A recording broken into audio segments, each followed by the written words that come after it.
Bienvenue chers auditeurs et surtout chères auditrices à cette revue de presse du 15 novembre 2024 où je vais décortiquer pour vous les actualités avec une bonne dose de mon sarcasme habituel, un peu d'irrévérence et d'humour camerounais pointilleux. Préparez-vous à une balade à travers les pages des journaux où nous allons explorer cette fois-ci ensemble les sujets brûlants du moment. Je vous invite à vous accrocher parce que ça va secouer. Alors, en guise de sommaire, nous avons 22 ans de synergies africaines, la vie chère, les glissements de terrain, scandale foncier, grand dialogue national, industrie portuaire et maritime, marché public, banque, autant de sujets dont nous allons parler. Je vais commencer par les actualités politiques.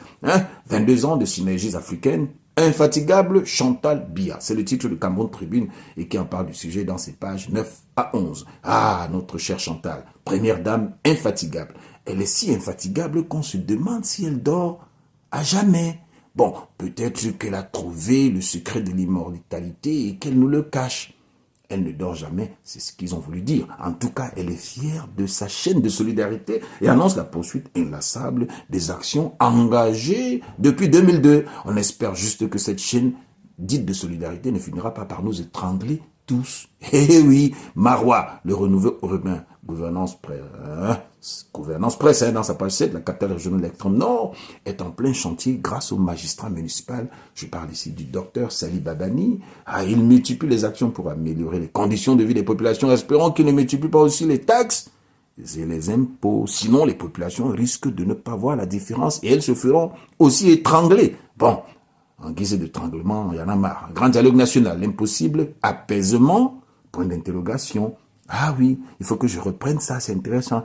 Grand dialogue national, l'impossible apaisement, point d'interrogation. C'est le messager qui traite du sujet dans sa page 3. Une étude conjointe révèle que les résolutions du grand dialogue national peinent à apaiser les tensions.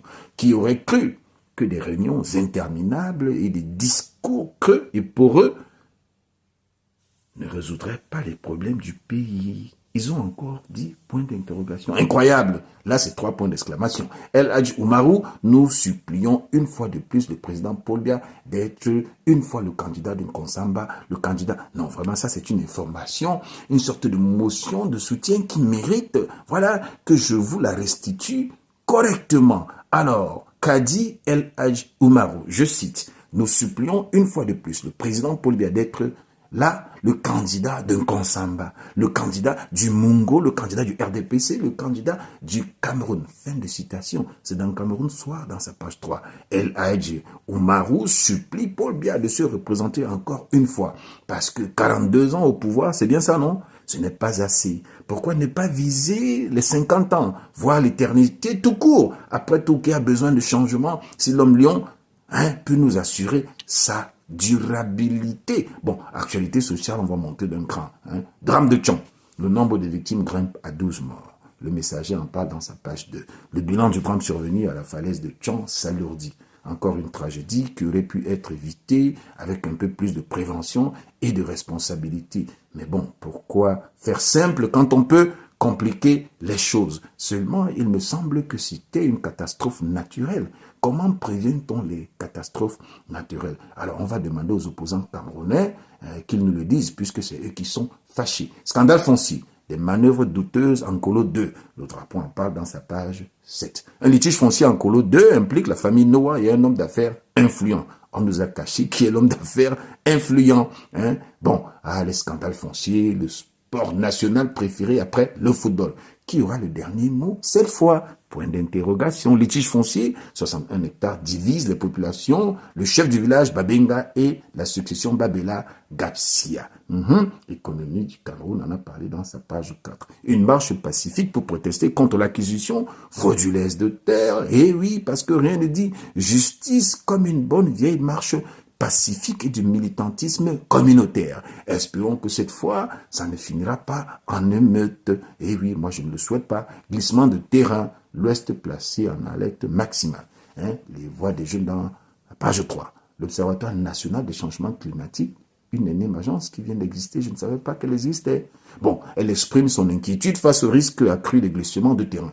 Peut-être que si on arrêtait de déforester, c'est un verbe qui existe. Oui, à tout va, déforester à tout va, on aurait moins de glissements de terrain. Mais bon, qui a besoin de forêt quand on peut avoir des glissements de terrain gratuits à tout va et que les gens ne comprennent pas qu'il faut qu'ils arrêtent d'aller construire sur les flancs des collines. Bon, mauvais état de route.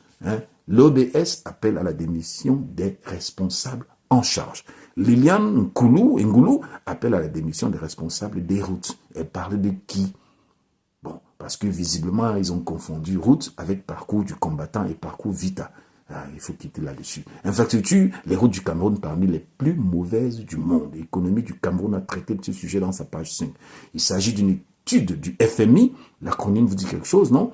C'est le Fonds monétaire international, voilà, qui révèle que les routes camerounaises sont parmi les plus mauvaises du monde. On est classé Ndermatindi. Félicitations, nous avons enfin trouvé quelque chose dans lequel nous sommes les meilleurs.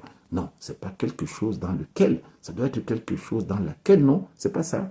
Bon, on se perd, nous sommes anglophones et on se perd dans ces choses-là. Actualités économiques, industrie portière et maritime. La main-d'œuvre qualifiée fait défaut. Eh oui, la main-d'œuvre qualifiée fait défaut. L'économie quotidienne, page 3. Le Cameroun obligé de faire recours à l'expertise extérieure pour certaines réalisations parce que former des experts locaux, c'est tellement dépassé. Vive l'importation des cerveaux. Les gars, ils n'arrivent même pas à avoir des capes en chaudronnerie. On a besoin des chaudronniers marins. Il n'y en a pas au Cameroun. Il faut aller chercher des Béninois, des Togolais, des Nigériens, et des Ghanéens, et que sais-je encore. Marché public, plus de 200 entreprises menacées de suspension. La voix des entreprises traite du sujet dans sa page 10.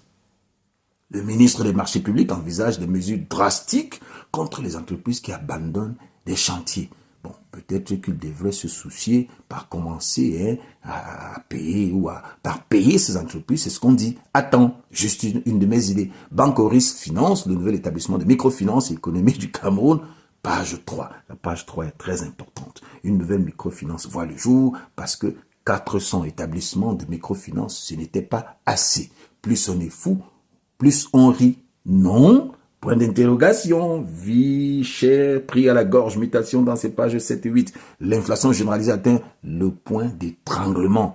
Bière, électricité, poulet, riz, sucre, poisson, carte nationale d'identité, carburant, transport, tout augmente, sauf les salaires. Merci. Qui? Merci à qui? Merci pourquoi? Merci comment?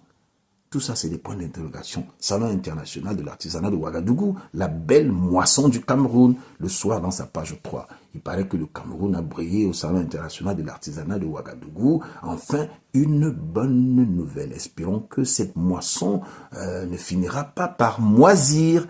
Eh oui, marché financier de l'Afrique centrale, des recommandations pour la modernisation du cadre réglementaire en débat. Ça, c'est la lettre de la bourse de mon ami Epalais.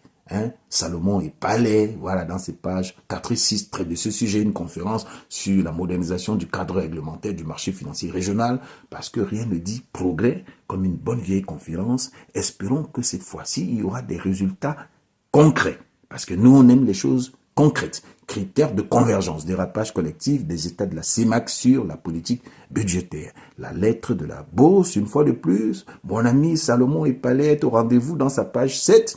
Aucun État de la CEMAC n'a respecté les critères de convergence budgétaire. Parce que respecter les règles, c'est tellement ennuyeux.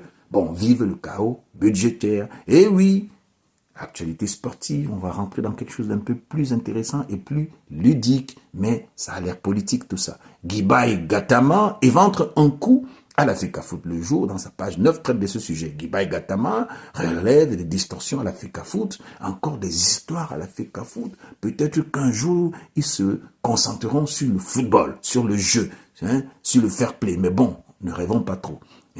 Et oui, Guibaï Gattama ou Gattama, je sais pas, c'est ce délégué de la région du Nord qui est par ailleurs directeur de publication de l'Œil du Sahel, qui est en bisbille avec Eto'o et sa façon de manager notre football. Ce jeune homme pensent que Eto'o ne mérite même pas d'être là. Bon, moi, je ne veux pas rentrer dans ça, mais il pense qu'il a éventré un complot, mais il ne nous dit pas vraiment la teneur du complot. Bon, on n'en sait pas grand-chose. Et voilà, chers auditeurs et chères auditrices, vous savez que je vous adore, surtout vous.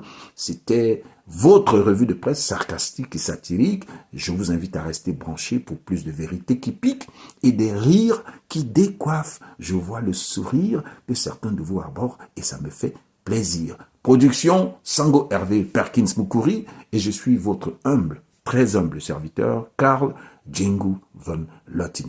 Je vous ai toujours dit, nous faisons tout ça pour l'amour et le plaisir de vous savoir bien informé.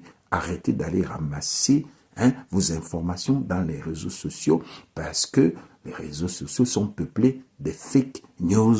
Vous êtes des vraies personnes, vous vivez des vraies réalités, vous n'êtes pas des fausses personnes, alors pourquoi consommez-vous des fake news? Sur ce, je vous souhaite un très beau week-end, bonne fin de semaine et à la semaine prochaine. Merci, au revoir.